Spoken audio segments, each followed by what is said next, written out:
2 वचन तो काशी के हैं और 1 वचन अमरनाथ की गुफा का। 3 वचन मेरे भगवान शंकर ने पार्वती जी को दिए हैं, जिसमें से 2 वचन काशी के हैं कि काशी में शंकर भगवान से पार्वती जी कहती हैं जिस पति पत्नी में आपस में झगड़ा हो उसमें प्रेम बढ़े, ये वचन दीजिए। शिव जी ने वचन दिया पति पत्नी अगर झगड़ा करेंगे तो उनमें आपस में प्रेम बढ़ेगा। झगड़ा करने के बाद प्रेम बढ़ता है, स्नेह बढ़ता है। दूसरा वचन दीजिए काशी में अगर कोई मरेगा तो उसको गुरु मंत्र तुम्हें देना पड़ेगा, तारण मंत्र तुमको देना पड़ेगा।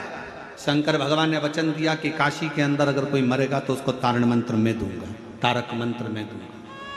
और अमरनाथ की गुफा में तीसरे नंबर का वचन भगवान शंकर ने दिया, शिव जी ने दिया। बाबा जग कल्याण के लिए 1 वचन चाहिए। क्या? भूल से भी अगर कोई एक बेलपत्र का स्पर्श मात्र कर ले, स्पर्श मात्र कर ले, अगर भूल से भी अगर कोई बेलपत्र को छू ले या बेलपत्र का स्पर्श कर कर आपकी आराधना में या किसी को दान में दे दे तो वो संसार सागर में दूसरी बार जन्म ना ले, वो आपके धाम में जाकर विराजमान। वचन दीजिए। पुनरपि जननम पुनरपि मरणम के प्रपंच से छुड़ा देता है एक बेलपत्र का पौधा।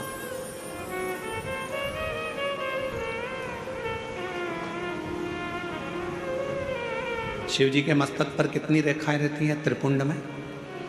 आवाज दो, आवाज आवाज नहीं है। 3 रेखा मेरे भगवान शंकर के मस्तक पर है। उन 3 रेखाओं में एक एक रेखा में 9 देवता विराजमान।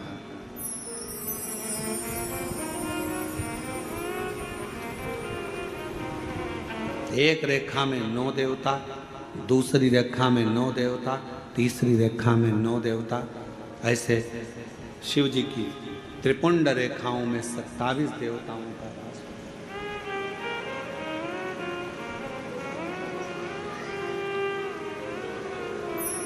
पूरे एक त्रिपुंड में।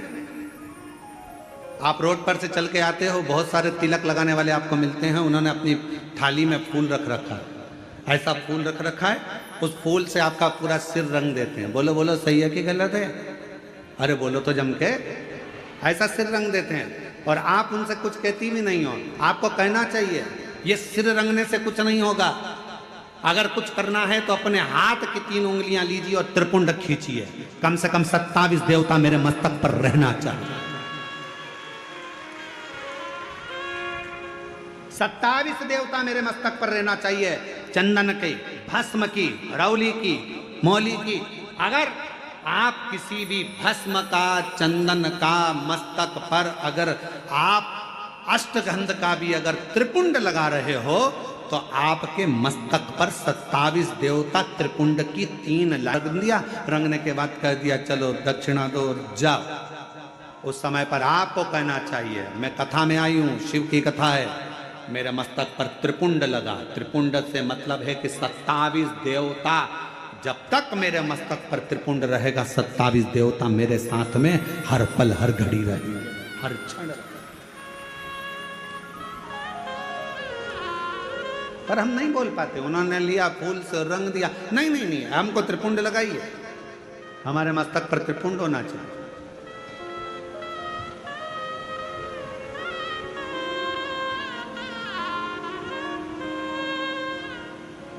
शिव जी के मंदिर जा रहे हो, भगवान शंकर का जल है, उसको भी मस्तक पर त्रिपुंड के भाव से लगा सकते। भस्म है, भाव से लगा सकते।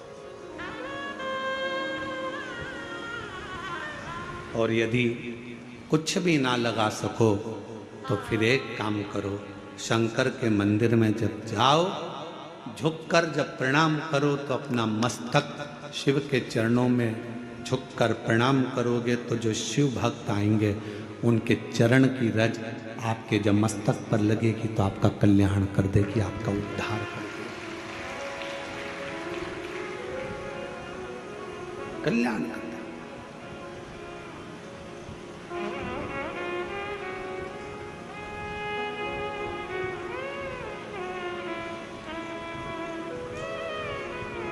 कहते हैं कि 27 देवता जो त्रिपुंड में विराजमान है वो शंकर से मिलाने का कार्य करते हैं, शिव से मिलाने का। उसको जब मस्तक पर त्रिपुंड में 3 रेखाओं में जब 27 देवता विराजमान हो जाते हैं तो वो शिव से मिलाने का कार्य करते हैं, शिव से। कितना सुंदर एक व्याख्यान आया ब्रह्मा जी का। ब्रह्मा जी जब झूठ बोल दिए और झूठ बोले तो भगवान शंकर को क्रोध आ गया।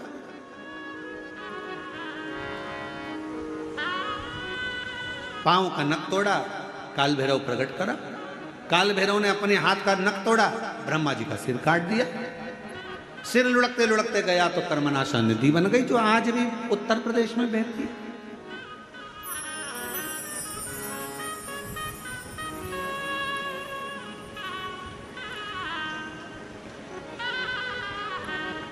निवेदन करा भगवान विष्णु ने भगवान शिव जी से, बाबा ब्रह्मा जी का सिर कटा है, ये कटा हुआ सिर ना जाने कहां जाएगा, आप कृपा कर कर इसको बट वृक्ष बना दीजिए।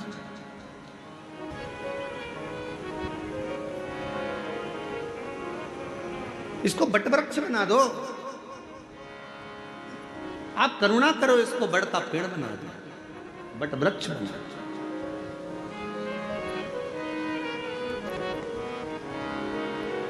शिव जी ने भगवान नारायण की बात सुनकर ब्रह्मा जी के कटे हुए सिर को बड़ का पेड़ बना दिया।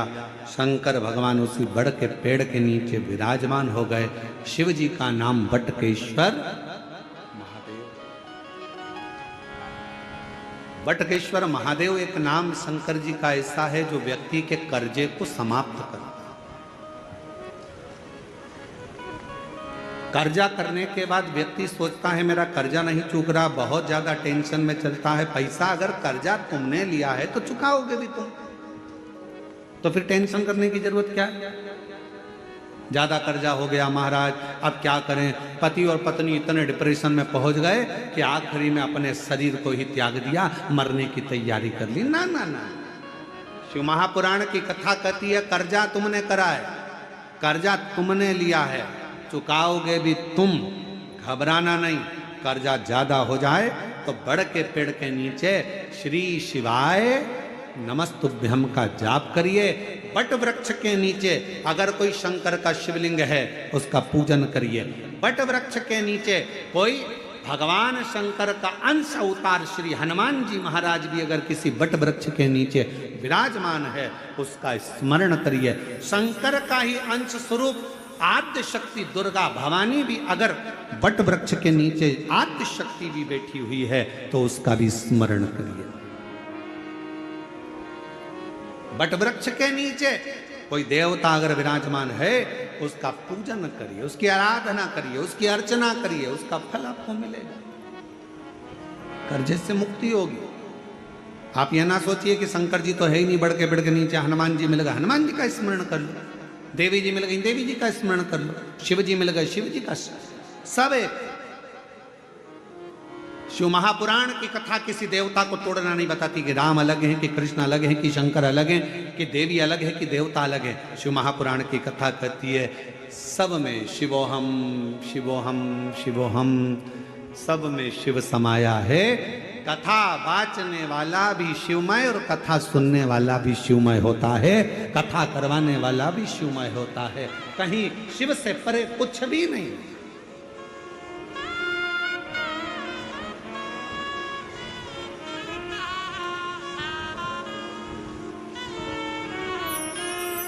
और मेरे भोले तेरा सहारा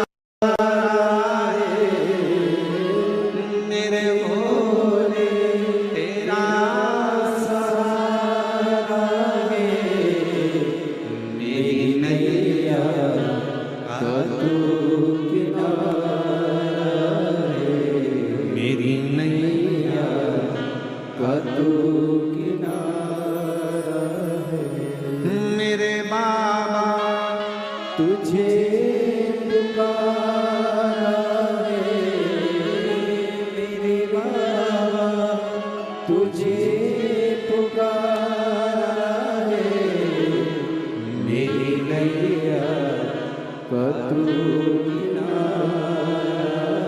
थोड़ा संघर्ष हो सकता है, थोड़ा कर्जा लिया है तो थोड़ा टेंशन हो सकता है, पर टेंशन बहुत बहुत स्मरण रखिए, बादल टूटता है तो पानी बनता। बोलो सही है कि गलत है? बादल टूटता है, पानी बनता है। पृथ्वी पर मिट्टी टूटती है, अगर मिट्टी टूटती है तो अन्न बनता है। खेत को तैयार करने के लिए मिट्टी को तोड़ना पड़ता है।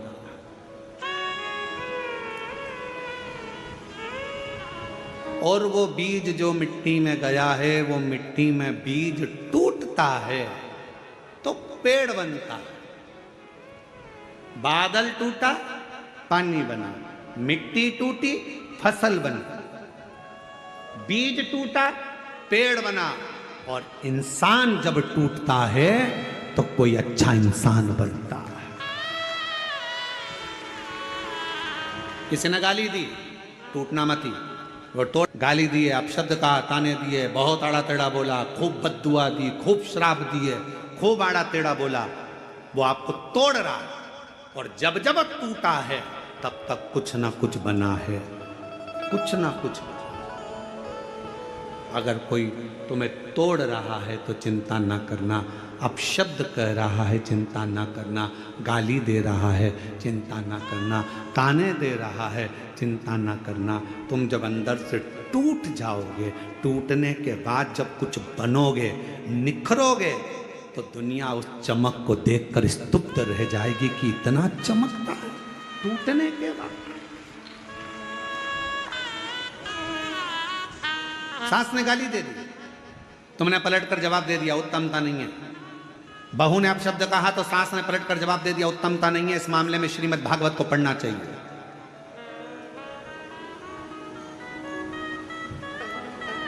किस किसने सुनी है श्रीमद् भागवत कथा? जरा हाथ उठाओ। जिन जिन्होंने भागवत सुनी है जरा हाथ उठाओ। सब लोग सुनी है? सबने रख लो। द्रौपदी का चरित्र सुना है कि नहीं सुना है? अरे बोलो तो जम के। सुना है? क्या सुना था द्रौपदी के चरित्र में? द्रौपदी के सोते हुए 5 पुत्रों का वध कर दिया था अश्वत्थामा। बोलो सही है? द्रौपदी के सोते हुए 5 पुत्रों का वध कर दिया। मालूम पड़ा अश्वत्थामा ने मेरे पुत्र को मारा है। रो पड़ी, चीख पड़ी द्रौपदी, आवाज लगा रही है, स्वामी स्वामी स्वामी। पति द्वारकाधीश के चरणों में चरण दबा रहे थे।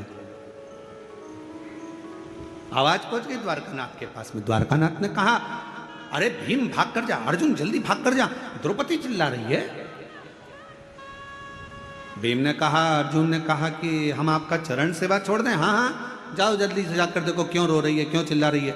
जाकर सूचना मिली कि द्रौपदी के रोने का कारण इतना था कि द्रौपदी के 5 पुत्र जो सो रहे थे पलंग पर, उसको अश्वत्थामा ने काट दिया, शीश काट दिए, मार दिया।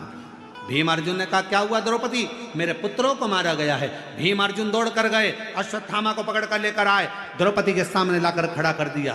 हाथ में तलवार दे दी द्रौपदी के, ले द्रौपदी तलवार, इसने तेरे 5 पुत्रों को मारा है तो इसका शीश काट।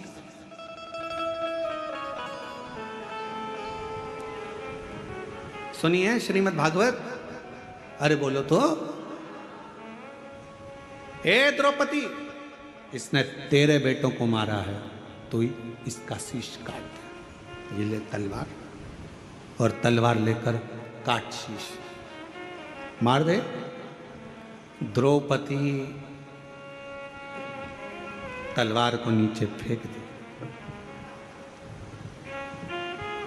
द्रौपदी ने तलवार को नीचे फेंका, और तलवार को नीचे फेंक कर द्रौपदी ने भीम से कहा, क्या कह रहे हो? अश्वत्थामा को मार दूं? हाँ, ये मेरे गुरु का पुत्र है। तो क्या हुआ? इसने तेरे पुत्र को मारा था तो गुरु के पुत्र को मार दे। द्रौपदी मुस्कुरा कर कहती है, स्वामी, कोई कुत्ता यदि हमको काट लेता है तो हम कुत्ते को नहीं काटते हैं। काटते हैं? होता है अपनी इधर ऐसा? हमने तो कभी मध्य प्रदेश छत्तीसगढ़ में ऐसा नहीं देखा कि कुत्ता अपन को काटे तो अपन कुत्ते को काटे। और कहीं ऐसा होता हो तो बात दूसरी है कि कुत्ता काटे तो अपन कुत्ते को काट लो, बिच्छू अपन को काटे तो अपन बिच्छू को काट लो, सांप अपने को काटे तो अपन सांप को काट लो। ये हमारा सनातन धर्म नहीं सिखाता, ये मेरा शंकर की कथा नहीं सिखाती कि कोई कुत्ता यदि हमको काटे तो हम कुत्ते को काटें। ये श्रेष्ठता नहीं है। शिव महापुराण की कथा कहती है कोई